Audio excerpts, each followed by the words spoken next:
नमस्कार, मेरा नाम है सुमित सिंह मेहता। हाजिर हूं आपके सामने एडवांस क्लासिकल मैकेनिक्स से रिलेटेड एक और नया लेक्चर लेके। आज का हमारा है लेक्चर नंबर 14 और आज के इस लेक्चर का टॉपिक क्या रहने वाला है? हमारा टॉपिक है Lagrange equation of LC circuit. एक छोटा सा टॉपिक लेकिन बहुत ज़्यादा इंपॉर्टेंट टॉपिक। कभी कभी आपके जो यूनिवर्सिटी एग्जाम होते हैं वहाँ पर एक क्वेश्चन पूछ लिया जाता है कि write down Lagrange equation of LC circuit. LC circuit होता क्या है? ये एक इलेक्ट्रिक सर्किट होता है जिसमें एक क्या होता है, कैपेसिटर होता है और दूसरा यहाँ पर क्या होता है, एक इंडक्टर होता है। इंडक्टर को किससे दिखाते हैं? हम एल से दिखाते हैं और कैपेसिटर को हम किससे दिखाते हैं? सी से दिखाते हैं। और ये सी को हम किस तरह से डिफाइन करते हैं, एल को हम किस तरह से डिफाइन करते हैं, ये आप सबने क्लास 12th में पढ़ा हुआ है। ठीक है, तो ये डिफाइन करने की यहाँ पर कोई ज़रूरत नहीं है। नाउ जैसा कि मैं लिख भी दिया यहाँ पर, जो सी है वो क्या है, कैपेसिटेंस है, जो एल है वो क्या है, इंडक्टेंस है, और क्यू क्या है, चार्ज कहाँ स्टोर होगा, एल में या फिर सी में? आंसर है चार्ज हमेशा किस में स्टोर होता है? सी में स्टोर होता है। बोलते हैं कैपेसिटर में क्या स्टोर होता है, चार्ज स्टोर होता है इन फॉर्म ऑफ एनर्जी। ठीक है, यहाँ बोलते हैं एनर्जी स्टोर होती है, या फिर एनर्जी किस फॉर्म में स्टोर होती है? कैपेसिटर में चार्ज के फॉर्म में क्या होती है, स्टोर होती है। तो इसमें क्या है, क्यू चार्ज क्या है, स्टोर है।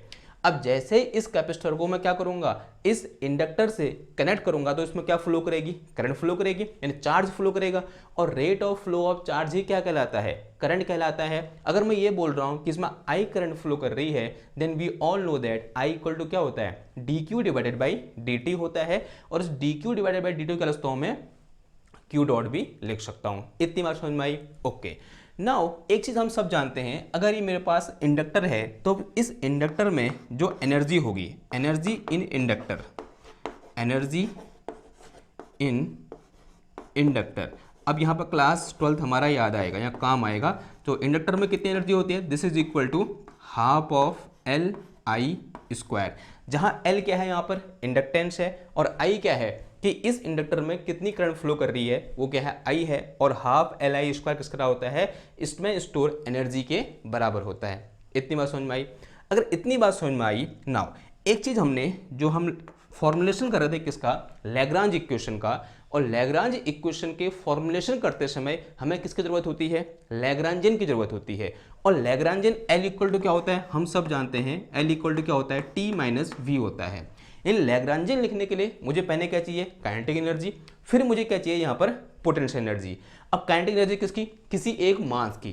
तो यहाँ पर तो ऐसा कुछ फ्लो कर नहीं रहा है, यहाँ पर क्या फ्लो कर रहा है, क्या कोई मास दौड़ रहा है? हम बोल सकते हैं इलेक्ट्रॉन दौड़ रहे हैं, इलेक्ट्रॉन में मास होता है, मास दौड़ रहा है। लेकिन हम यहाँ पे इलेक्ट्रॉन के मास को कंसीडर नहीं करते हैं। किसको कंसीडर करते हैं? इलेक्ट्रॉन के चार्ज को कंसीडर करते हैं कि अगर इसमें फ्री इलेक्ट्रॉन इस तरह से मूव करे, चार्ज मूव किया, यानी क्या मूव किए, इलेक्ट्रॉन मूव किए।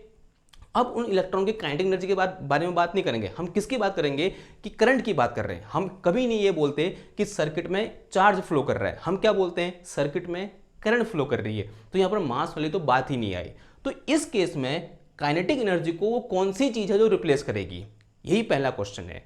जो kinetic energy T equal to होता है, since we know kinetic energy T equal to क्या होता है, half of M V square होता है। यहाँ जो m है वो क्या है, मेरे पास इनर्शिया है, इनर्शिया ऑफ मास है। जो m है वो क्या है, इनर्शिया ऑफ मास है। और जो v है, ध्यान दो इस v को, v क्या होता है, वेलोसिटी होता है। और वेलोसिटी कैसे डिफाइन करते हैं, rate of change of displacement. यानी ये एक टाइप से क्या है, कुछ ऐसा है, आर डॉट है, आर डॉट का स्क्वायर है, ऐसा हम लिख सकते हैं इसको। यानी किस तरह से पोजीशन चेंज हो रही है, किस रेट से पोजीशन चेंज हो रही है, वही क्या होता है, यहाँ पर वेलोसिटी होता है। अब यहाँ पर इस इक्वेशन को ध्यान से देखो, यहाँ पर जो आई है वो एक्चुअल में क्या है कि किस रेट से हमारा चार्ज क्या हो रहा है, चेंज हो रहा है, या बोलते हैं चार्ज हमारा फ्लो हो रहा है। तो इसको मैं ये लिख सकता हूं, half of L Q dot का स्क्वायर लिख सकता हूं। आंसर है हाँ जी, लिख सकता हूं। एक बार इन दोनों इक्वेशन को कंपेयर करो। यहां पर जो एल होता है कांस्टेंट होता है, यहां पर एम भी क्या है, कांस्टेंट है। यहां 1/2 है, यहां भी 1/2 है। यहां पर क्या आया, rate of change of displacement आया, और यहां क्या आ गया, rate of change of charge आ गया।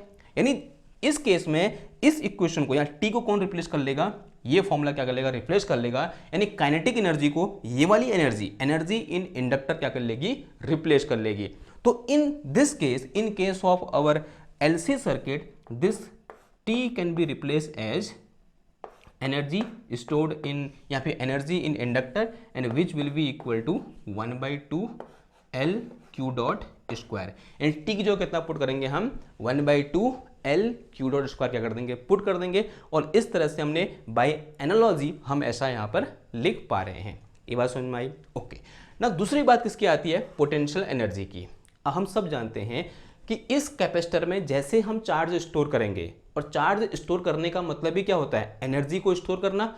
यानी यहाँ पर क्या होगी, इस चार्ज के स्टोर होने की वजह से कुछ एनर्जी होगी, and that energy is known as potential energy of capacitor, या बोलते हैं electrostatic potential energy of capacitor. तो जो यहाँ पर हम किसकी बात कर रहे थे, अभी तक हम किसी मास के केस में ग्रेविटेशनल पोटेंशियल एनर्जी की बात कर रहे थे, तो इस केस में हम किसकी बात करेंगे, इलेक्ट्रोस्टैटिक पोटेंशियल एनर्जी की बात करेंगे। And we all know that कि this electrostatic potential energy stored inside the capacitor is equal to कितना होता है बताओ, हाफ CV स्क्वायर होता है, जहां V क्या है, पोटेंशियल डिफरेंस। अगर मैं इसको थोड़ा सा U लिख दूं, क्या लिख दूं इसको मैं, U लिख दूं ताकि कंफ्यूजन ना हो इस V और इस V में। जहां U क्या है, यहाँ पर पोटेंशियल एनर्जी है, और 1/2 C क्या है, इसका कैपेसिटेंस है, V क्या है, पोटेंशियल डिफरेंस अक्रॉस, यहाँ पे potential difference across the plate of capacitor है, इसका स्क्वायर है। And we also know that कि Q इक्वल टू क्या होता है, CV होता है। तो Q equal to V equal to कितना आ जाएगा, यहाँ से Q/C आ जाएगा। एक काम करो, ये वैल्यू यहाँ से उठाओ, इधर पुट कर दो, तो पोटेंशियल एनर्जी या electrostatic potential energy U equal to कितना आ गया, हाफ ऑफ CQ²/C²। इस C से ये C कैंसिल हो गया, तो U इक्वल टू कितना आ गया, यहाँ से हाफ ऑफ Q² कितना आया, C आया। तो ये मेरे पास T है, ये मेरे पास U है, क्या निकल के आ जाएगा, लैग्रांजियन L।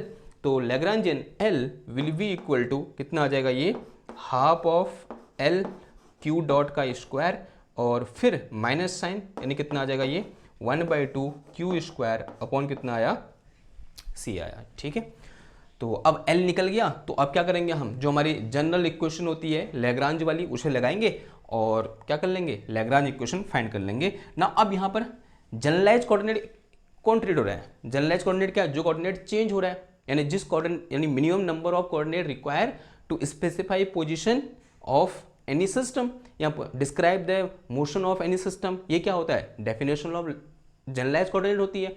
अब इस केस में जनरलाइज कोऑर्डिनेट क्या होगा, इस केस में चेंज क्या हो रहा है, चार्ज तो चेंज हो रहा है, तो Q is treated as generalise coordinate. तो Q मेरे पास जो चार्ज है वो एज ए जनरलाइज कोऑर्डिनेट क्या हो रहा है, ट्रीट हो रहा है। तो इस केस में जो लैग्रांज इक्वेशन निकल के आएगी वो क्या निकल के आएगी, d/dt of partial by partial Q0, फिर minus partial L upon partial Q, and this will be equal to 0। अब ये दो वैल्यू निकाल दो यहाँ से, तो वैल्यू पुट कर देंगे इधर, क्या निकल जाएगी, हमारी लैग्रांज इक्वेशन निकल के आ जाएगी। अगर मैं यहाँ से क्या निकालूँ, partial L upon partial Q dot निकालूँ, then this will be equal to कितना आ जाएगा, ये LQ0 आ जाएगा। और अब अगर मैं यहाँ से क्या निकालूँ, d/dt of partial L upon partial Q dot निकालूँ, then this will be equal to of LQ double dot. अब ध्यान देना, हाँ ये L क्या है, इंडक्टेंस है, और ये जो L यहाँ पर लिखा हुआ है कौन सा L है, लैग्रांजियन वाला L है। ठीक है, दोनों सेम हो रहे हैं, लेकिन अब मुझे पता है कि आप इतने मैच्योर हो चुके हो कि इन दोनों में कंफ्यूज नहीं करोगे। This L is for Lagrangian and this L for our inductance. Okay ना, अब क्या निकाल दो यहाँ से, partial L upon partial Q निकाल दो, then this will be equal to कितना आ जाएगा, ये माइनस का Q/C आ जाएगा। ठीक है, क्योंकि इसका होगा तो 2Q आएगा, और फिर इस 2 से ये 2 कैंसिल हो जाएगा, Q/C बच जाएगा, और ये नेगेटिव साइन आ जाएगा। अब एक काम करो, ये दो वैल्यू यहाँ से उठाओ, इधर पुट कर दो, तो कितना आ जाएगा, ये L डबल डॉट और माइनस प्लस का, और Q/C this is equal to 0, and this is our require Lagrange equation for LC circuit. तो LC सर्किट लैग्रांज इक्वेशन क्या हो जाएगी, ये हो जाएगी। तो यहाँ से थोड़ा मॉडिफाई कर सकते हैं हम इसको, Q double dot and plus का कितना आ गया, Q/LC, and this will be equal to 0। Okay, तो this is our modified form, यानी इसको क्या कर दिया, मॉडिफाई कर दिया, थोड़ा सा करेक्शन कर दिया, मैथमेटिकल स्टेप अपनाया, Q डबल डॉट प्लस का Q/LC इक्वल टू 0।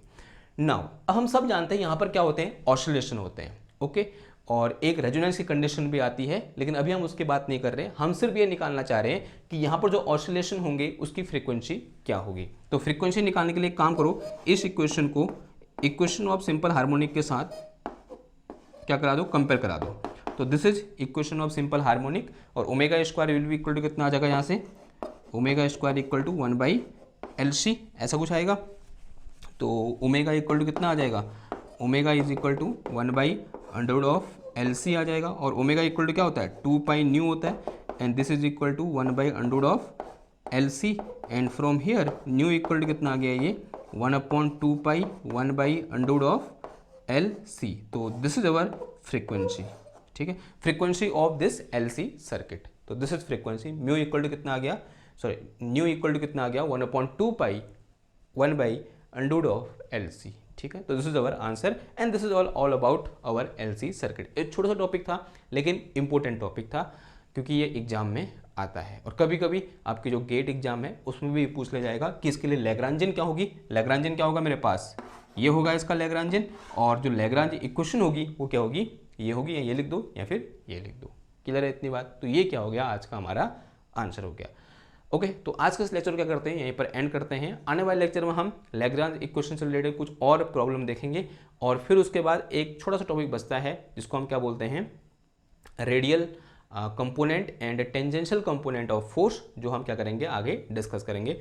एक और इंपॉर्टेंट चीज़ मेरे को याद आ गया, कल वाला जो लेक्चर है यानी लेक्चर नंबर 13 है, उसके लास्ट में हमने क्या निकाला है, एक सिस्टम का टाइम पीरियड निकालना है। उस टाइम पीरियड में लास्ट में क्या हो गया, कैलकुलेशन मिस्टेक हो गई है, ठीक है। वहाँ मैंने G/L लिख दिया है, लेकिन वो G/L नहीं होगा, क्या होगा, L/G होगा, ठीक है। थोड़ा सा वहाँ पर कैलकुलेशन मिस्टेक हो गई है, वहाँ रेसिप्रोकल लेने में उसको इन्वर्स करने में मैंने गलती कर दी है, एक बार उसको देख लेना, ओके। मतलब जो कैलकुलेशन मैंने की है लास्ट में उसको ना करके अपनी खुद की कैलकुलेशन करना, और उतनी कैलकुलेशन तो आप कर ही लोगे। क्लास 4 की कैलकुलेशन मैंने वहाँ पर क्या कर रखी है, कर रखी है। इस सिर्फ एक स्टेप में, लास्ट स्टेप में क्या हो रखी है, गलती हो रखी है, और जो लास्ट वाला जो फॉर्मूला निकल के आ रखा है वो गलत निकल के आ रखा है। क्लियर है बात, ओके। आई होप आप कर लोगे, ठीक। तो आज के इस लेक्चर को यहाँ पर समाप्त करते हैं। मैं मिलता हूँ आपसे नेक्स्ट क्लास में एक और नए टॉपिक के साथ। तब तक के लिए थैंक यू, धन्यवाद, बाय बाय।